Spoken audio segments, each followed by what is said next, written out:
میری زندگی کا آغاز ایسے حالات میں ہوا جہاں غربت ہمارا سایہ تھی۔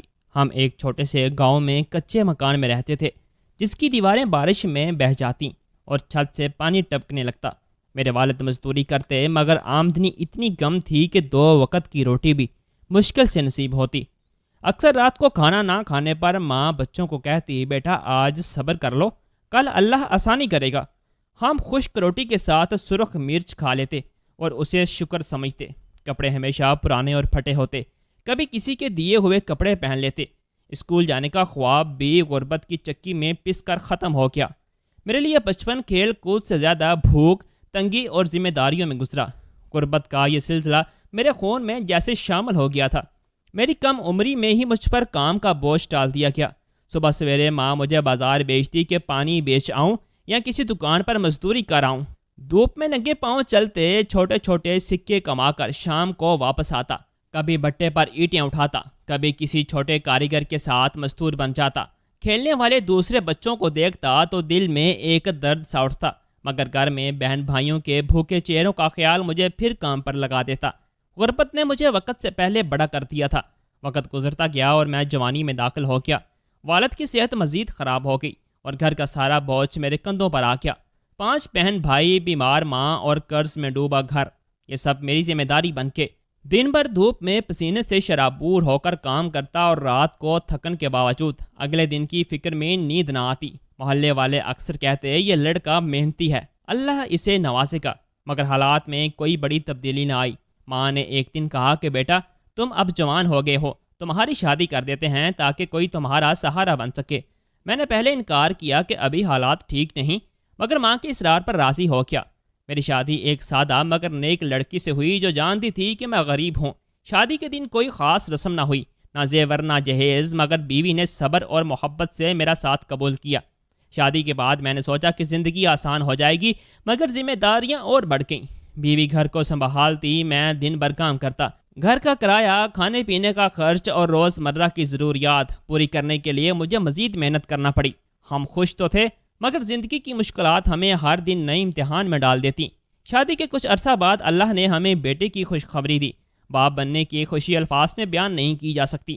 میں نے اپنے بیٹے کو دیکھ کر عہد کیا کہ اسے وہ سب دوں گا جو مجھے نہیں ملا، مگر ساتھ ہی اخراجات بڑھ کے۔ بیوی بچے کی پرورش میں مصروف ہو گئی اور میں مزید وقت کام میں لگانے لگا۔ پہلے بیٹے کے بعد آمدنی کم اور خرچ زیادہ ہونے لگا۔ اکثر مہینے کے آخر میں قرض لینا پڑتا۔ بیوی صبر کرتی اور کہتی ہم شکر ادا کریں، اللہ آسانی کرے گا، مگر اندر سے میں پریشان رہتا۔ ہر دن کام کا بوجھ بڑھتا اور جسم تھکنے لگا، مگر دل ہارنے کو تیار نہ تھا۔ کچھ عرصہ بعد اللہ نے ہمیں دوسرے بیٹے سے نوازا۔ گھر میں خوشی بھی تھی مگر فکر بھی بڑھ گئی۔ میں نے دن رات کام کرنا شروع کیا تاکہ دونوں بچوں کی پرورش اچھی طرح کر سکوں۔ بیوی ایک اچھی ماں ثابت ہوئی اور وہ میری مشکلات سمجھتی اور کبھی شکایت نہ کرتی۔ ہم نے پرانا مکان چھوڑ کر ایک نئے کرائے کے مکان میں رہنے کا فیصلہ کیا۔ یہ مکان شہر میں تھا تاکہ مجھے کام کے مزید مواقع مل سکیں۔ مکان کا مالک ایک درمیانی عمر کا آدمی تھا جو بظاہر خوش اخلاق تھا۔ میں نے زیادہ توجہ نہ دی، مگر دل میں ہمیشہ محتاط رہتا۔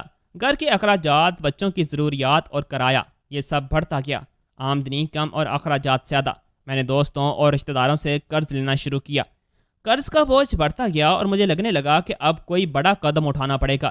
گھر کا کرایہ، بچوں کی ضروریات اور قرض کی قسطیں، یہ سب مل کر میری زندگی کو ایک بھاری بوجھ بنا رہے تھے۔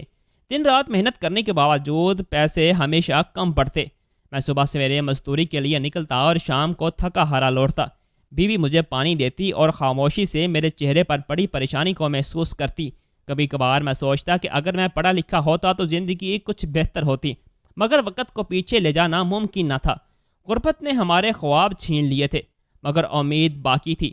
بیوی کا صبر مجھے حوصلہ دیتا کہ ایک دن سب ٹھیک ہو جائے گا۔ میں روز سوچتا کہ کوئی ایسا کام ملے جو مجھے زیادہ کمائی دے۔ ایک دن محلے کے ایک شخص نے کہا سعودی عرب میں ڈرائیوروں کی اچھی کمائی ہے، تم کیوں نہیں جاتے؟ یہ سن کر میرے دل میں ایک امید جاگی، مگر وہاں جانے کے لیے پیسے چاہیے تھے اور میرے پاس اتنے پیسے کہاں تھے۔ میں نے سوچا کہ اگر قرض لے کر بھی جاؤں تو شاید حالات بدل جائیں۔ بیوی سے ذکر کیا تو اس نے کہا اگر یہ ہمارے لیے بہتر ہے تو میں صبر سے انتظار کروں گی۔ میں نے سعودی عرب جانے کے لیے معلومات اکٹھی کرنا شروع کر دیں۔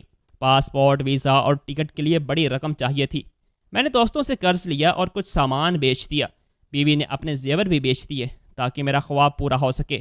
دل میں امید بھی تھی اور خوف بھی کہ پتہ نہیں وہاں جا کر کیا حالات ہوں گے، مگر غربت نے پیچھے ہٹنے کا موقع نہ دیا۔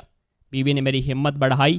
وہ کہتی، تم بس جا کر محنت کرنا، میں یہاں بچوں کو سنبھال لوں گی۔ میں جانتا تھا کہ میرے جانے کے بعد اس پر بڑا بوجھ آ جائے گا، مگر اس کی آنکھوں میں ایک عجیب سا اعتماد تھا۔ میں نے سوچا کہ یہ عورت ہی میری اصل طاقت ہے۔ میں نے بچوں کو گود میں اٹھایا، ان کے معصوم چہروں کو دیکھا اور دل میں وعدہ کیا کہ میں ان کے لیے بہتر مستقبل لے کر لوٹوں گا۔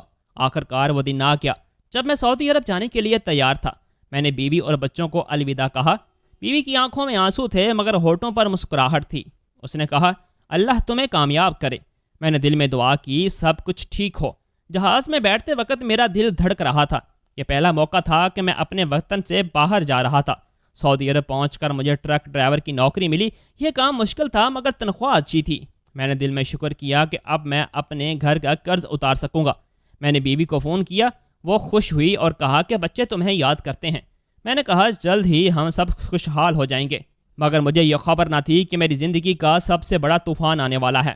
سعودی عرب آئے مجھے 3 دن ہی ہوئے تھے کہ میرا ایک پرانا دوست جو پہلے سے یہاں رہتا تھا میرے پاس آیا۔ اس نے کہا کہ اسے میرے بارے میں کچھ ضروری بات کرنی ہے۔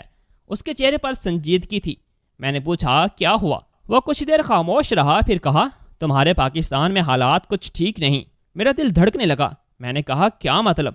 اس نے کہا، تمہارے کرایہ دار کے ساتھ تمہاری بیوی کی ایک تصویر ہے جو ٹھیک نہیں لگتی۔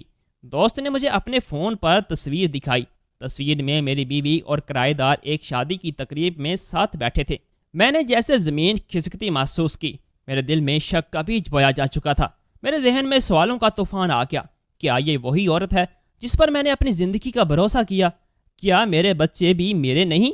میں رات بھر سو نہ سکا۔ تصویر بار بار آنکھوں کے سامنے آتی۔ میرا خون کھول رہا تھا۔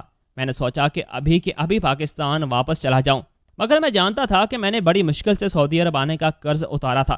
یہ 3 دن میری زندگی کا سب سے بڑا امتحان بن گئے تھے۔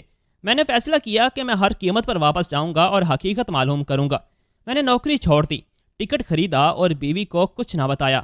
میرے دل میں غصہ اور بے اعتمادی کی آگ جل رہی تھی۔ میں سوچ رہا تھا کہ اگر یہ سب سچ ہوا تو میں اپنی زندگی کا کیا کروں گا۔ پاکستان واپس پہنچتے ہی میں سیدھا گھر کیا۔ بیوی نے مجھے اچانک دیکھ کر حیرانی سے کہا، آپ اتنی جلدی واپس آ گئے؟ میں نے سخت لہجے میں کہا، تمہیں سب پتہ ہے کیوں آیا ہوں؟ بیوی پریشان ہو گئی اور بولی، کیا مطلب؟ میں نے کہا، یہ تصویر کیا ہے، تمہاری اور مالک مکان کی؟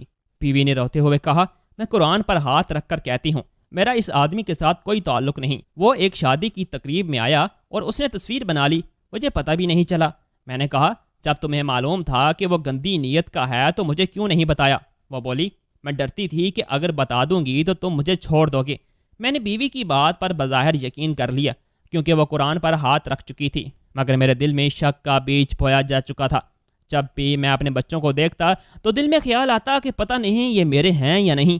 میں اپنے دل سے یہ سوچ نکالنے کی کوشش کرتا مگر یہ خیال کبھی نہ ختم ہوتا۔ میں نے بیوی کے ساتھ رہنے کا فیصلہ کیا مگر دل کی گہرائی میں ایک چبھن رہ گئی۔ میں نے سوچا کہ بچوں کی خاطر یہ سب برداشت کرنا بہتر ہے۔ میں دوبارہ سعودی عرب جانے کے لیے تیاری کرنے لگا کہ گھر کا خرچ پورا کر سکوں۔ بچے بڑے ہو رہے تھے، میں نے ان کی تعلیم پر توجہ دی۔ بیوی بھی اب زیادہ محتاط ہو گئی تھی، مگر میرا دل کبھی مطمئن نہ ہوا۔ میں دن رات کام کرتا مگر ذہن کے کسی کونے میں شک ہمیشہ زندہ رہتا۔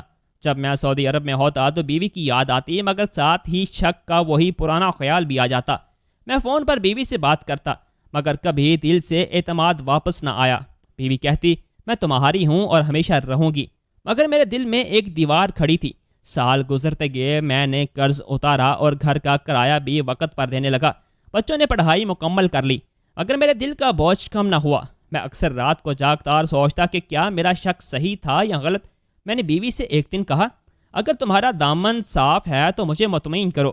وہ رو پڑی اور کہا، میں نے قرآن پر ہاتھ رکھا تھا، اس سے بڑی گواہی اور کیا دوں؟ میں خاموش ہو گیا مگر میرا دل اب بھی پوری طرح مطمئن نہ تھا۔ میں نے اپنی زندگی کے باقی دن بچوں کی خوشی میں گزارنے کا فیصلہ کیا مگر دل میں ایک خلا ہمیشہ رہا۔ جب بھی میں بچوں کو دیکھتا ایک پل کو سوچتا کہ یہ میرے ہیں یا نہیں، پھر فوراً سر جھٹک کر یہ خیال نکال دیتا، مگر یہ جنگ میرے دل میں ہمیشہ چلتی رہی۔ زندگی اپنے اختتام کی طرف بڑھنے لگی مگر شک کی وہ دیوار کبھی نہ گری۔ میں نے بیوی کے ساتھ زندگی گزاری، بچوں کی شادیاں کی، مگر قبر تک یہ خیال میرے ساتھ رہا کہ شاید میں کبھی حقیقت نہ جان سکا۔ یہ شک ایک سایہ بن کر میری زندگی کا حصہ بن گیا اور شاید موت کے بعد بھی میرا پیچھا نہ چھوڑے۔ دوستو کہانی اچھی لگی ہو تو ویڈیو کو لائک اور چینل کو سبسکرائب لازمی کر دیجیے گا تاکہ ہماری آنے والی ویڈیوز آپ لوگوں تک بآسانی پہنچ سکے۔ اللہ حافظ۔